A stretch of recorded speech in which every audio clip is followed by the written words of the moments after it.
Shema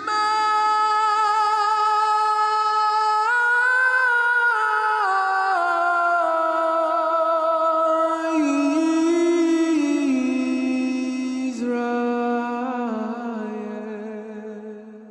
Hope you enjoy this next study. My name's Dee. This is my wife, Millie. So if you like what you see, subscribe and hit the notification bell. And if you wish to reach out to us, you can email us at devotedtoyah@gmail.com.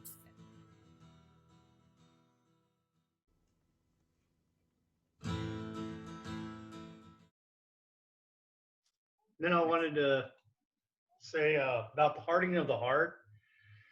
I ask myself this question: Why does Pharaoh just not kill Moses? Right? I mean, he could, especially early in the morning when he went to go meet him. He's like the Pharaoh. He could do whatever he wants. Yeah, he could be like, "Oh, Moses, leave me alone," and just like, but he doesn't. So there has to be some sort of belief going on, in my opinion. Or fear. Or fear, yeah. Well, fear is belief too. Yeah. Or my wife is saying, Yahuwah's protection. It could again be Yahuwah's not allowing him to come to that point. I've always asked myself that question, and that's because he's Pharaoh. Yeah. There's many possibilities there. Well, that's a good question. I like that. Good stuff, D-Real. Milo, you got some stuff? Go ahead. With the land of Goshen. That was really good. I really enjoyed that. That was good, D-Rail. Good job. With the land of Goshen, I want to go into a few other verses where it's found and I will pose it as an open-ended question. In the book of Yahusha or Joshua. Yep. It goes. We can go to chapter 10, verse 41, and this is now after they're winding up, getting into the land, and they're beginning their conquering. I don't know why there we go. So 10, verse 41. Chapter 10, verse 41. Okay. It says, "And Yahusha conquered them from Kadesh Barnea as far as Gaza, and all the country of Goshen, even as far as Gibeon." I'm going to give two other cross references where it mentions Goshen being conquered. Yahusha or Joshua chapter 11, verse 16. And it says, "Thus Yahusha took all this land, the mountain country, all the south, all the land of Goshen, the lowland, and the Jordan plain, the mountains of Israel and its lowlands." And then it continues. All right, and the last verse or cross-reference is Yahusha 15, verse 48 to 51. It says, "And in the mountain country, Shamir, Yatir, Soho, Dana, Kiryath, Sana, which is Debir, Anab, Eshtemo, Anim, Goshen, Holon, and Gilo. 11 cities with their villages," talking about still the conquering quest. So I guess part of my question is, when Israel was conquering, did they go as far as into the land near Egypt? So that's just kind of open-ended question because I'm not sure about geography, but I found that very interesting with them coming in and later on coming in part of the promised land, even though they left Egypt. So it seemed like though they were conquering a lot of land. But I don't know if you have anything. If anybody has any information on that online, anybody listening to this message, email us at devotedtoyah@gmail.com. If anybody out there is good at biblical scriptural geography, we're always willing to have a little help. So feel free to email us. Well, I do have a scripture that might help with that whenever you're ready.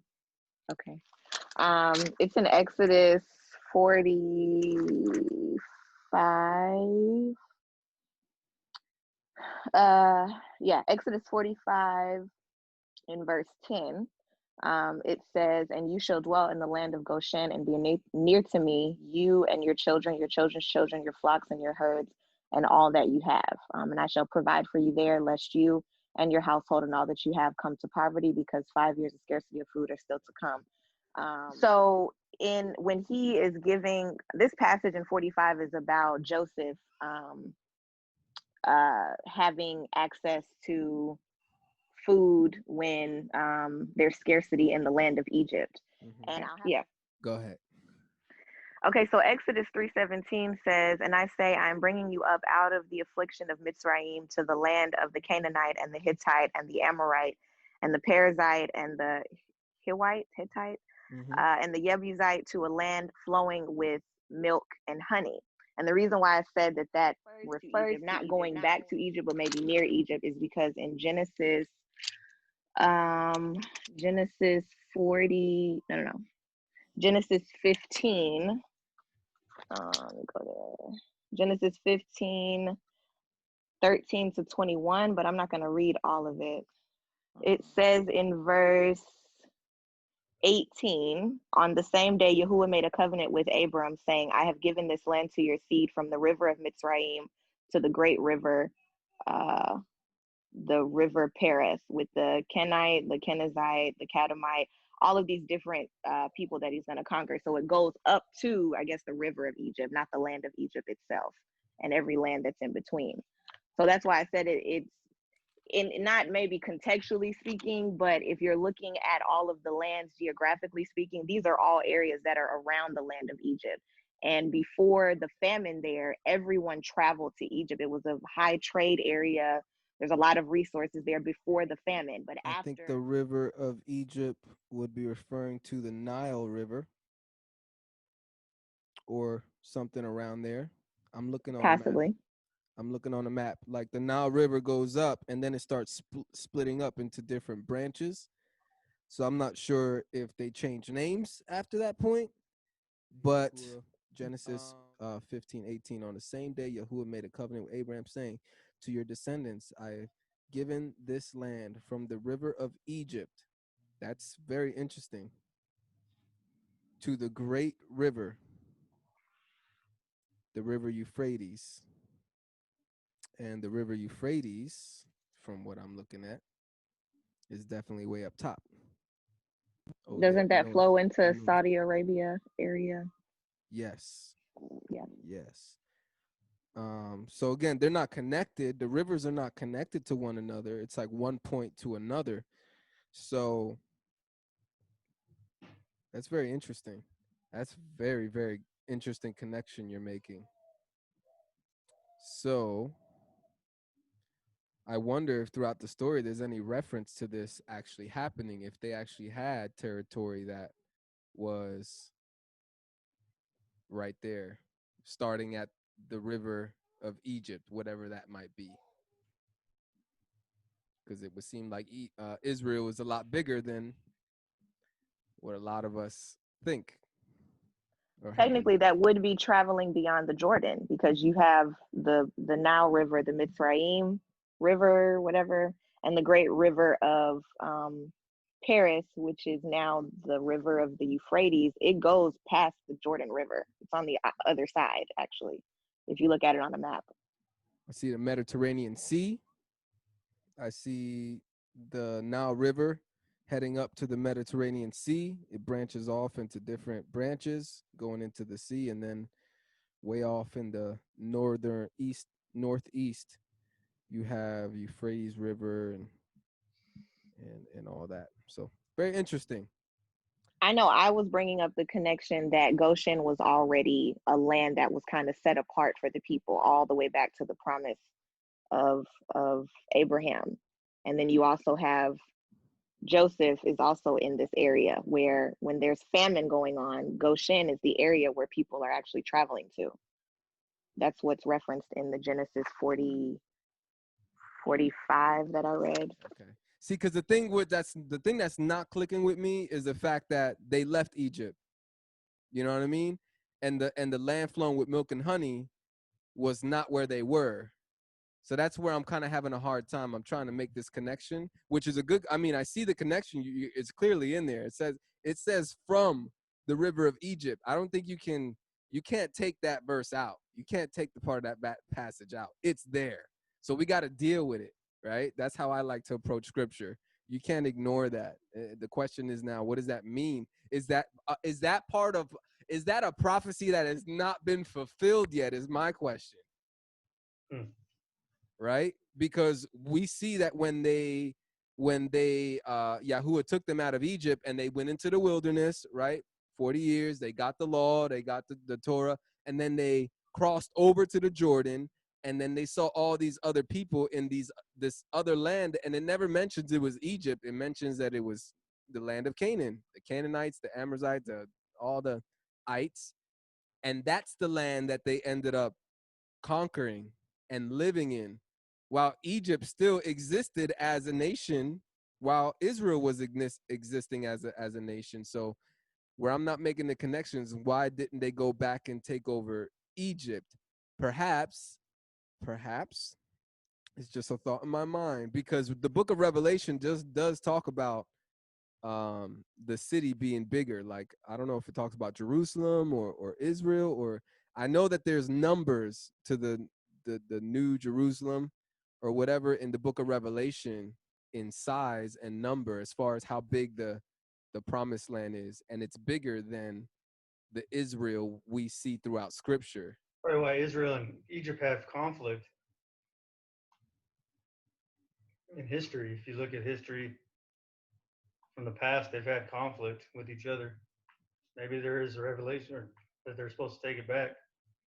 Well, what I'm saying is that even in the scriptures in the Old Testament or whatever, we get descriptions that Egypt remains Egypt. Egypt stays as Egypt. It Right. never changes and gets taken over by Israel. That's my point I'm trying to make. Like, they remain separated, right? But I feel like in the book of Revelation, I'm just thinking off the cuff here, and I don't have the passage of scripture to lead us to. If we do get it, we will post it on the screen right now.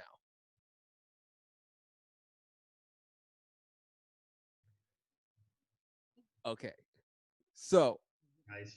what I'm trying to say is that perhaps in the future, yet to be fulfilled, something yet to be fulfilled is the expansion of the true Israel that was always meant to be, according to the prophecy that Ezzy pointed us out to. So it seems like, according to what Ezzy is showing us, it may be the prophecy yet to be fulfilled of the promise that the scripture she's bringing up to us, which is Genesis chapter 15, verse 18. I That's said it. I thought though, because you're mentioning Right. with this river, and I think that's a great find because it made me think. Okay, well, although in Genesis 15 it says that this is the river in Egypt, I was looking up just the concept so we can understand in America. The Mississippi River, right?